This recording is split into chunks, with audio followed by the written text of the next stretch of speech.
The plane crashes through the clouds, fire trailing behind it. In a moment of terror and chaos, a group of British schoolboys finds themselves stranded on a deserted tropical island. No adults, no rules, only the wild call of survival. This is Lord of the Flies, a haunting tale by William Golding about civilization, savagery, and the fragile line between them. The story opens with Ralph, a fair-haired boy, stepping out of the wreckage and meeting Piggy, a chubby, asthmatic boy with thick glasses. Piggy is practical, intelligent, but socially awkward. Ralph is confident, athletic, a natural leader. They discover a conch shell near the shore. Piggy suggests using it as a trumpet to call the others. When Ralph blows it, the sound echoes across the island, summoning boys from the jungle. Among them, Jack Meridew, head of a choir, strict and proud. The boys quickly realize no adults survived. They must organize themselves. They hold a vote for chief. Ralph wins thanks to his charisma and the powerful symbolism of the conch, a tool of order and democracy.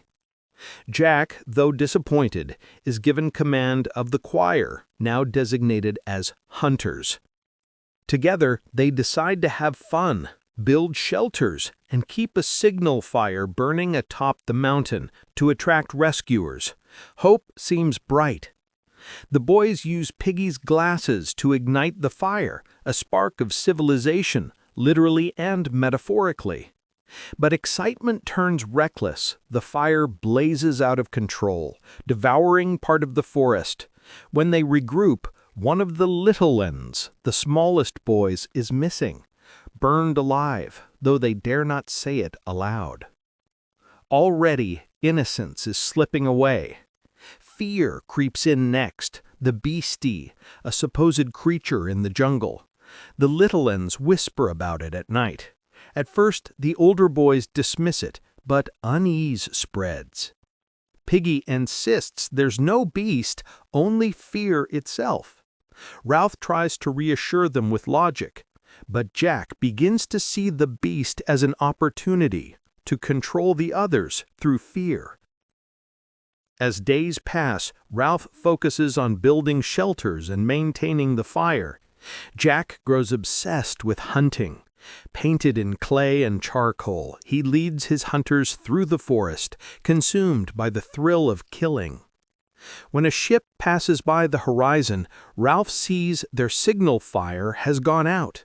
Jack and the hunters let it die while chasing pigs. The chance of rescue, gone. Ralph explodes in anger. Jack, unapologetic, argues that hunting is more important, that they need meat. Their fragile unity fractures. The conch still holds authority, but only barely. Jack and Ralph are now rivals, civilization versus savagery. That night, a dead parachutist drifts down from the sky, a casualty of the war raging beyond the island. His body lands on the mountain, tangled in cords. The wind makes the parachute rise and fall, giving the eerie illusion of movement. To the boys below, it becomes the beast. The hunters, terrified yet fascinated, report seeing it. Jack seizes the moment, accusing Ralph of cowardice, saying the chief should be brave, not weak. When Ralph refuses to hunt the beast, he storms off, declaring, "I'm not going to play any longer, not with you." He forms his own tribe, wild, primal, ruled by fear and the promise of meat. Meanwhile, Simon, the quiet, spiritual boy, wanders alone in the forest. He's sensitive, introspective. He understands something the others don't. In a secluded glade, he discovers the head of a slaughtered pig mounted on a stick. The Lord of the Flies. Flies swarm around it. Simon stares at it mesmerized. In his mind, the pig's head speaks, the Lord of the Flies, mocking him.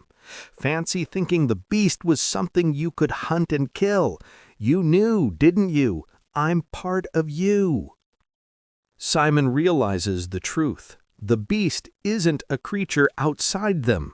It's the savagery within each boy. The evil is human nature itself. Shaken but determined, Simon climbs the mountain and discovers the truth. The beast is just the dead parachutist. He rushes to tell the others.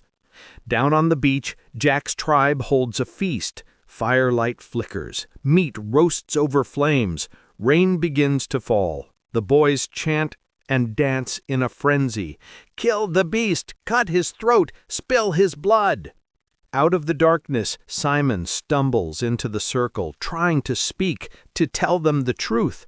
But in their hysteria, they see him as the beast. They attack. They kill him. His body drifts out to sea, carried by the tide, glowing faintly under the moonlight. Nature mourns him with phosphorescent beauty.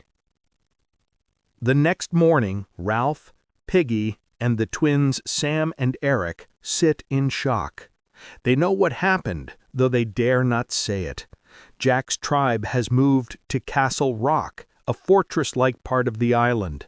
They've become fully savage, painting their faces, carrying spears, bowing to Jack as their chief.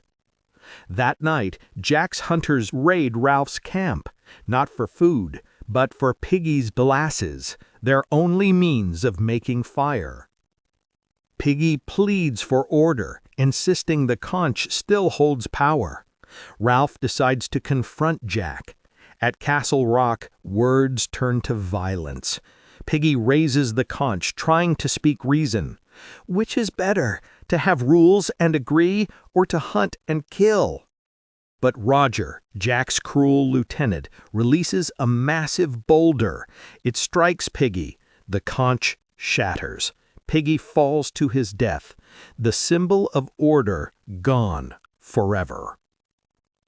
Ralph flees. The twins are captured and tortured to submission. Now Ralph is alone, hunted like an animal. Jack orders his tribe to kill him. They set the island ablaze to smoke him out. The forest burns, a hellish inferno mirroring their inner chaos. Ralph runs, wounded, exhausted, until he bursts onto the beach and collapses before a naval officer. The officer, seeing the fire and smoke, came to investigate. He looks down at the boys, dirty, blood-stained, crying. "Fun and games," he says ironically. "I should have thought that a pack of British boys would have been able to put up a better show than that." Ralph can't speak. He begins to sob, for Piggy, for Simon, for the loss of innocence, for the darkness of man's heart. The officer turns away, embarrassed as the boys weep, children once more. Lord of the Flies is not just a story about boys on an island. It's a mirror, reflecting how thin the veneer of civilization truly is. Strip away the rules, the uniforms, the adults, and what's left is something primal, something ancient.